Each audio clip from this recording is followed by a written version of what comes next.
சூரியன் நம்மளோட சூரிய குடும்பம் உருவாக காரணமாக இருந்தது சூரியன். இன்றைக்கி நம்ம பூமியில் இவ்வளோ உயிர்கள் இருக்க காரணமாக இருக்கிறது சூரியன். அதே மாதிரி இந்த பூமியோட அழிவுக்கு காரணமாக இருக்க போகிறதும் சூரியன் தான்.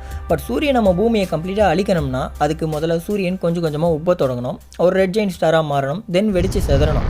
ஆனால் இதெல்லாம் நடக்க குறைஞ்சது 500 கோடி வருஷங்கள் இருக்குது. ஸோ இதை பற்றி நம்ம பெருசாக கவலைப்பட வேணாம். அண்ட் நியர் ஃப்யூச்சரில் பூமியை சூரியன் கம்ப்ளீட்டாக அழிக்க போகிறதும் இல்லை. பட் எந்த நிமிஷம் வேணாலும் சூரியனில் இருந்து நமக்கு மிகப்பெரிய ஆபத்து வரதுக்கு சான்சஸ் நிறையவே இருக்குது. பிகாஸ் கடந்த 2020 வருஷம் சூரியன் அதோட 25th சோலார் சைக்கிளை என்டர் ஆகியிருக்கு. இதன் விளைவாக சூரியனிலிருந்து சூரிய புயல்களும் கொரோனல் மாஸ் இஜெக்ஷன் சொல்லக்கூடிய சிஎம்எஸ்களும் பெரிய அளவில் உருவாகலாம் அல்லது உருவாகாமலும் போகலாம். சயின்டிஸ்டோட கால்குலேஷன்ஸ் படி 2025 ஜூலையில் தான் நம்மளோட சூரியன் ரொம்ப ஆக்டிவ் ஆவார்னு எதிர்பார்த்தாங்க. பட் சன்னோட ரீசெண்ட் ஆக்டிவிட்டீஸை பார்த்தா கொஞ்சம் பயமுறுத்துற மாதிரி தான் இருக்குது. இந்த சோலார் சைக்கிள் 25னால இதுவரை நம்ம வரலாற்றிலே காணாத மிகப்பெரிய சூரிய புயல்களால் தாக்கப்படுவோமா? I am Kishore and you're வாட்சிங் ஸ்டார்கேசர் தமிழ். பூமியில இருந்து சூரியனை பார்க்குறப்போ வானத்தில் ஒரு பிரைட்டான பால் மாதிரி வந்து தேவையான வெளிச்சத்தையும் வெப்பத்தையும் கொடுத்துட்டு அமைதியாக அடிவானத்தில் மறைஞ்சு போகிற மாதிரி இருக்கும்.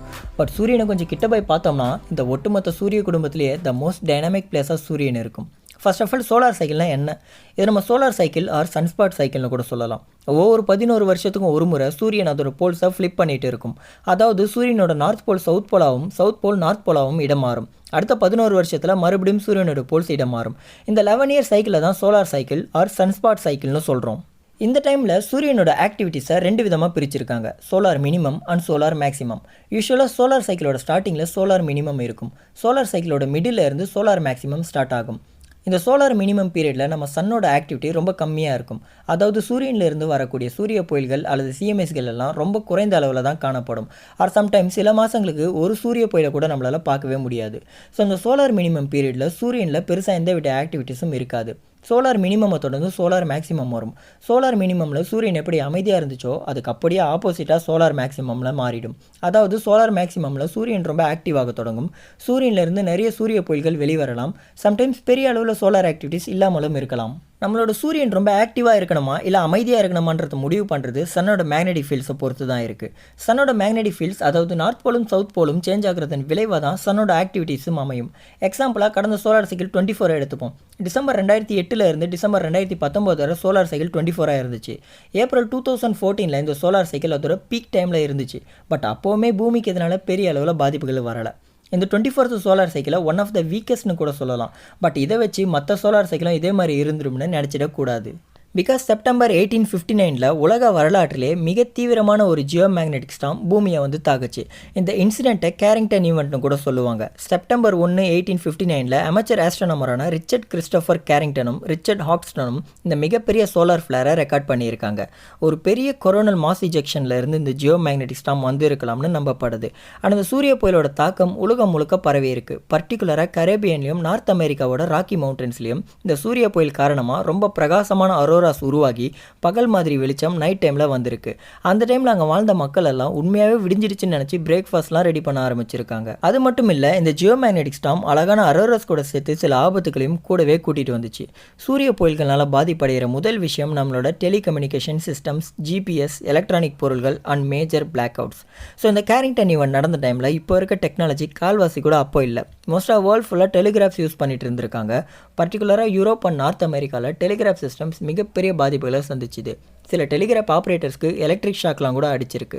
ஆல்ரெடி சொன்ன மாதிரி அந்த டைமில் டெக்னாலஜி பெரிய அளவில் இல்லாததுனால பாதிப்புகள் கொஞ்சம் கம்மியாகவே இருந்துச்சு. மார்ச் மாதம் 1989 இதே மாதிரி ஒரு ஜியோ மேக்னெட்டிக் ஸ்டார்ம் நம்ம பூமியை வந்து தாக்குது. 1859 பார்த்த மாதிரியே இந்த முறையும் அழகான அரோராஸா ஃப்ளோரிடா அண்ட் கியூபாலேயே பார்க்க முடியுது.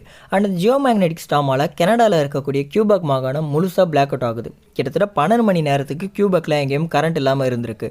அதே மாதிரி நம்ம பூமியை சுற்றிட்டு இருந்த சில சேட்டலைட்ஸ் அந்த ஜியோ மேக்னெட்டிக் ஸ்டார்மால் சில மணி நேரங்களுக்கு அவுட் ஆஃப் கண்ட்ரோலில் போயிருக்கு. தென் இந்த சூரிய புயல் அடங்கினதுக்கப்புறம் ஆட்டோமேட்டிக்காக அந்த சேட்டலைட்ஸ் எல்லாம் மறுபடியும் கண்ட்ரோலில் வந்திருக்கு.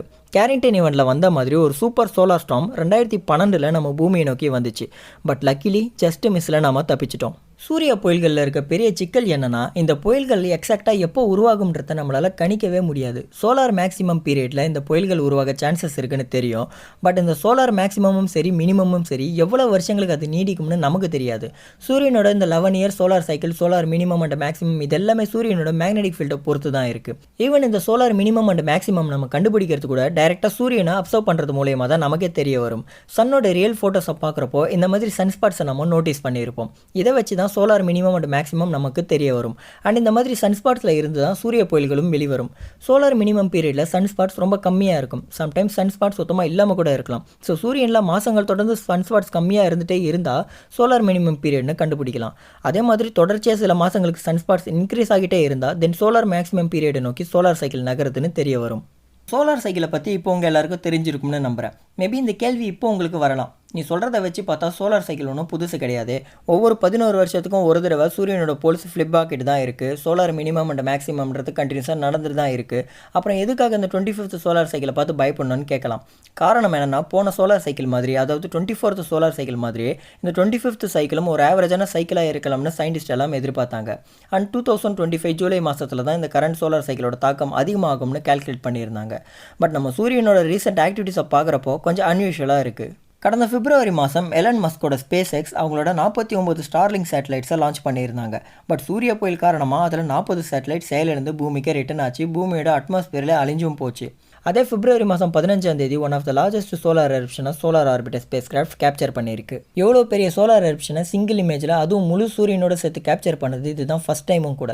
நம்ம சூரியன் வெளியிடக்கூடிய அதிகபட்ச பவர்ஃபுல் கேட்டகரியான எக்ஸ் கிளாஸ் ஃப்ளேராக இந்த எரப்ஷன் இருக்கலாம்னு நம்பப்படுது. அண்ட் இந்த சோலார் எரப்ஷன் சூரியன்லேருந்து 3.5 மில்லியன் கிலோமீட்டர் வரை விண்வெளியில் எக்ஸ்பேண்ட் ஆகியிருக்கு. பட் அதிர்ஷ்டவசமாக இந்த சூரிய புயல் நம்ம பூமியை நோக்கி வரல. சூரியன் பூமியை ஃபேஸ் பண்ணிட்டு இருந்த ஆப்போசிட் டைரக்ஷனில் இது நடந்திருக்கு. அண்ட் 2022 ஸ்டார்ட் ஆனதுல இருந்து இப்போ வர நாம 4 எக்ஸ் கிளாஸ் ஃப்ளேர்ஸை ரெக்கார்ட் பண்ணியிருக்கோம். 2022 பிப்ரவரி மாதம் மட்டும் ஏகப்பட்ட சோலார் ஃப்ளேர்ஸை நம்ம சூரியன் நான் ஸ்டாப்பாக வெளியிட்டே இருந்தார். நாசாவும் நோவான்னு சொல்லக்கூடிய நேஷனல் ஓஷியானிக் அண்ட் அட்மாஸ்பியரிக் அட்மினிஸ்ட்ரேஷனும் சேர்ந்து தான் இந்த சோலார் சைக்கிள் 25 ஸ்டார்ட் ஆனதை பற்றி அனௌன்ஸ் பண்ணாங்க. அண்ட் இந்த 25th சோலார் சைக்கிள் 24th மாதிரியே ஒரு பிலோ ஆவரேஜான சைக்கிளை தான் இருக்க போகுது. இந்த சைக்கிளோட சோலார் மேக்ஸிமமில், அதாவது ஜூலை 2025 ஹையஸ்ட்டாக ஒரே டைமில் 115 சன்ஸ்பாட்ஸ் வரலாம்னு ப்ரெடிக்ட் பண்ணியிருக்காங்க. இதுவே 24th சோலார் சைக்கிளில் பார்த்தீங்கன்னா ஹையஸ்ட்டாக 114 சன்ஸ்பாட்ஸ் வர ஒரே டைமில் சோலார் மேக்ஸிமம் பீரியடில் ரெக்கார்ட் பண்ணியிருக்காங்க. ஸோ ஒரு சோலார் சைக்கிளை எடுத்துக்கிட்டோம்னா சோலார் மேக்ஸிமம் பீரியடில் ஆவரேஜாக 179 சன்ஸ்பாட்ஸ் இருக்கணும். அப்படி இருந்தால் அது ஒரு ஆவரேஜான சோலார் சைக்கிள்னு எடுத்துக்கலாம். ஆனால் இப்போ நடக்கிற சோலார் சைக்கிள் அதோட சோலார் மேக்ஸிமம் ஸ்டார்ட் ஆகிற ஸ்டேஜில் இருந்து சூடு பிடிக்க ஆரம்பிச்சிடுச்சு. பெரிய பெரிய சோலார் ஃப்ளேர்ஸை உருவாக்கிட்டு இருக்குது. முக்கியமாக ரீசெண்ட் டைம்ஸில் காணப்படுற சன்ஸ்பாட்ஸோட எண்ணிக்கை நோவா ப்ரெடிக்ட் பண்ணியிருந்த சன்ஸ்பாட்ஸ் எண்ணிக்கையை விட அதிகமாக இருக்குது. இதே ஸ்பீடில் போயிட்டு இருந்தால் இந்த சோலார் சைக்கிளோட பீக் டைமான ஜூலை 2025 சயின்டிஸ்ட் ப்ரெடிக்ட் பண்ணியிருக்க சன்ஸ்பாட்ஸ் நம்பர்ஸை விட ரொம்ப அதிகமான சன்ஸ்பாட்ஸ் உருவாகும். அண்ட் சன்ஸ்பாட்ஸ் அதிகமான சோலார் ஃப்ளேர்ஸும் அதிகமாகும்னு சில ரிசர்ச்சர்ஸ்லாம் எச்சரிக்கிறாங்க. பட் ஒரு சோலார் சைக்கிளோட ஸ்டார்டிங்லேயே ப்ரிடிக்ட் பண்ணதை விட அந்த சோலார் சைக்கிள் ரொம்ப ஸ்ட்ராங்காக இருந்துச்சுன்னா அந்த சைக்கிள் முழுவதுமே இதே பவரோட இருக்கும்னு அர்த்தம் இல்லை. சில மாதங்கள் கழிச்சு அதோட பவர் குறையவும் சான்சஸ் இருக்குது. சோலார் சைக்கிள் 24 கூட அதோட ஸ்டார்டிங் ஸ்டேஜஸில் ஸ்ட்ராங்கான ஒன்றா தான் இருந்துச்சு. பட் காலங்கள் போக வீக்கான ஒன்றா மாறிடுச்சு. ஸோ சோலார் சைக்கிள் 25 இப்போதைக்கு ஸ்ட்ராங்காக இருக்கிறது ஒன்றும் அன்யூஷுவல் இல்லைன்னு சயின்டிஸ்ட் எல்லாம் நம்புகிறாங்க. ஆனால் நேஷனல் சென்டர் ஃபார் அட்மாஸ்பியரிக் ரிசர்ச்சோட டெப்யூட்டி டைரக்டரும் சோலார் பிசிசிஸ்டுமான ஸ்காட் மெக்கின்டோஷும் பாப் லெமனும் இப்போ நடந்துட்டு இருக்க சோலார் சைக்கிள் இதுவரை ரெக்கார்டான சோலார் சைக்கிளே மிக மோசமானதாக இருக்கலாம்னு சொல்கிறாங்க. இதுக்கு த டெர்மினேஷன் ஈவெண்ட்னு புதுசாக ஒரு ஐடியாவோட இவங்க வராங்க. கடந்த 270 வருஷத்தில் கிடைச்ச சன்ஸ்பாட்ஸ் டேட்டாஸை இவங்க ஸ்டடி பண்ணுறப்போ புதுசாக ஒரு விஷயத்தை கண்டுபிடிக்கிறாங்க. இதிலிருந்து கிடைச்சது தான் த டெர்மினேஷன் ஈவெண்ட்ன்ற ஐடியா. அண்ட் சோலார் சைக்கிளை பொறுத்தவரை எக்ஸாக்டாக 11 வருஷங்கள் தான் ஒரு சைக்கிள் இருக்கணும்னு அவசியம் இல்லை. சில சைக்கிள்ஸ் 11 வருஷங்களுக்கு மேலேயும் நீடிக்கலாம், இல்லைனா 8-9 வருஷங்களில் கூட முடியலாம். ஸோ ஸ்காட் மெக்கின்டோஷும் அவர் டீமும் என்ன சொல்கிறாங்கன்னா, எந்த ஒரு சோலார் சைக்கிள் ரொம்ப அதிகமான டைமை எடுத்துக்குதோ, அதாவது 11 வருஷங்களுக்கு மேலே எடுத்துக்குதோ, தென் அதை தொடர்ந்து வர சோலார் சைக்கிள் ஒரு வீக்கான ஒன்றா இருக்குமா. இன்கேஸ் ஒரு சோலார் சைக்கிள் ஷார்ட்டாக முடிஞ்சிடுச்சுன்னா அதுக்கடுத்து வர சோலார் சைக்கிள் ஒரு ஸ்ட்ராங்கான ஒன்றா இருக்குமாம். இதுக்கு எக்ஸாம்பிளாக இவங்க சோலார் சைக்கிள் 23 சொல்கிறாங்க. 23rd சோலார் சைக்கிள் ஆகஸ்ட் 1996 இருந்து டிசம்பர் 2008 வரை இருந்துச்சு. டோட்டலாக 12.3 வருஷங்கள். ஸோ இது ஒரு பெரிய சோலார் சைக்கிளாக இருந்திருக்கு. இதனால தான் இதுக்கு அடுத்து வந்த சோலார் சைக்கிள் 24 வீக்கான சைக்கிளாக ரெக்கார்ட் ஆகியிருக்கு. அதே மாதிரி 24th சோலார் சைக்கிளை எடுத்துக்கிட்டோம்னா டிசம்பர் 2008 இருந்து டிசம்பர் 2019 வரை டோட்டலாக 11 வருஷங்கள் இருந்திருக்கு. பட் இவங்க கணக்குப்படி 24th சோலார் சைக்கிள் 10 வருஷங்களில் முடிஞ்சிருச்சுன்னு சொல்கிறாங்க. இவங்க புதுவிதமான டெர்மினேஷன் ஈவெண்ட்ன்ற மெத்தடை ஃபாலோ பண்ணுறதால இருக்கிறதால வருஷங்கள் கொஞ்சம் முன்ன பின்ன கால்குலேட் பண்ணியிருக்காங்கன்னு நினைக்கிறேன். ஸோ 24th சோலார் சைக்கிள் சின்ன சைக்கிள்ன்றதுனால 25th சோலார் சைக்கிள் ஒரு ஸ்ட்ராங்கான ஒன்றா இருக்கும்னு இவங்க நம்புகிறாங்க.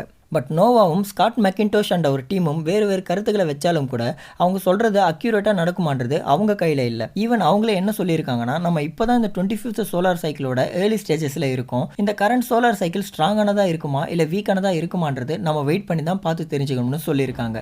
ஸோ சோலார் சைக்கிளை பொறுத்தவரை நம்மக்கிட்ட என்ன தான் நிறைய டேட்டாஸ் இருந்தாலும் கூட எது எப்போ நடக்கும்ன்றது நம்மளால் எக்ஸாக்டாக சொல்ல முடியாது. ஆல்ரெடி சொன்ன மாதிரி சன்னோட ஆக்டிவிட்டி அதோட மேக்னெட்டிக் போல்ஸை பொறுத்து தான் இருக்குது. சோலார் சைக்கிள் 25 ஒரு பவர்ஃபுல்லான சைக்கிளாகவும் இருக்கலாம், இல்லைனா வீக்காகவும் போகலாம். எதுவும் நம்ம கையில் இல்லை. நம்மளால் பண்ண முடிஞ்சதெல்லாம் எப்பவும் சன்னை க்ளோஸாக மானிட்டர் பண்ணிட்டு இருக்கிறது தான். அண்ட் ஆல்ரெடி ஸ்பேஸ் ஆர்கனைசேஷன்ஸ் இதை தான் பண்ணிட்டு இருக்காங்க. இதன் மூலயமா சோலார் ஃப்ளேர் நம்மளை தாக்கிறதுக்கு முன்னாடியே நம்ம அலர்ட் ஆகிக்கலாம். பட் எவ்வளவு தான் நம்ம ப்ரிகாஷனாக இருந்தாலும் கூட கேரண்டின் ஈவெண்ட்டில் நடந்த மாதிரி ஒரு பெரிய ஜியோ மேக்னெட்டிக் ஸ்டார்ம் நம்ம பூமியை தாக்கினா இந்த மாடர்ன் டைம்ஸில் நம்ம சந்திக்க வேண்டிய இழப்புகள் ரொம்ப பெருசாக இருக்கும். பிகாஸ் இப்போ நம்ம யூஸ் பண்ணிட்டு இருக்க telecommunications, GPS, gadgets, power lines இது எல்லாமே ஒரு பெரிய ஜியோ மேக்னெட்டிக் ஸ்டார்மால் மோசமான பாதிப்புகளை அடையும். அண்ட் நம்மளோட அன்றாட வாழ்க்கையை இதெல்லாம் நம்பி தானே இருக்குது. அண்ட் இதிலிருந்து முழுசாக மீண்டு வரதுக்கு நமக்கு சில வாரங்கள், மாதங்கள், ஏன் சில வருஷங்கள் கூட ஆகலாம். இதெல்லாம் நம்மளை தாக்குற சூரிய புயலோட சக்தியை பொறுத்து இருக்குது. அண்ட் இந்த மாதிரி சூரிய புயல்களால் பூமிக்கு உள்ளே மட்டும் பாதிப்புகள் கிடையாது, வெளியே சுற்றிட்டு இருக்க சேட்டலைட்ஸ் அண்ட் ஆஸ்ட்ரோநாட்ஸ்க்கும் பெரிய ப்ராப்ளம்ஸ் இருக்குது. ஏன்னா தான் சேட்டலைட்ஸ்லாம் இந்த மாதிரி சிச்சுவேஷன்ஸை ஃபேஸ் பண்ணுற மாதிரி டிசைன் பண்ணியிருந்தாலும் கூட அதிக பவர்ஃபுல்லான சூரிய புயல் தாக்கும்போது என்ன வேணாலும் நடக்கலாம். அண்ட் ஸ்பேஸ் ஸ்டேஷன்ஸில் இருக்கக்கூடிய ஆஸ்ட்ரோநாட்ஸ் சோலார் ஃப்ளேர்ஸில் ஏகப்பட்ட கதிர்வீச்சுகள் இருப்பதால் இதெல்லாம் டைரெக்டாக ஸ்பேஸில் இருக்கக்கூடிய ஆஸ்ட்ரோநாட்ஸ் மேலே படும்போது அவங்க அதிக அளவு ரேடியேஷனுக்கு உள்ளாவாங்க. அண்ட் சப்போஸ் இந்த சோலார் சைக்கிள் 25 ஒரு தீவிரமான சோலார் சைக்கிளாக இருந்தால் கண்டிப்பாக அது நாசாவோட ஆர்டமிஸ் மிஷனை பாதிக்க நிறையவே சான்சஸ் இருக்குது. ஸோ இந்த சோலார் சைக்கிள் 25 எப்படி இருக்க போகுதுன்னு யாருக்கும் தெரியாது. சயின்டிஸ்ட் மாதிரி நம்மளும் வெயிட் பண்ணி இருந்து தான் பார்க்கணும். ஆல்ரைட் கைஸ், இந்த வீடியோ உங்கள் எல்லாருக்கும் பிடிச்சிருக்குன்னு நம்புகிறேன். இதே மாதிரி ஒரு இன்ட்ரெஸ்டிங்கான வீடியோவோட உங்களை நெக்ஸ்ட் டைம் மீட் பண்ணுறேன். Until then, bye from Kishore. Spread love, start living.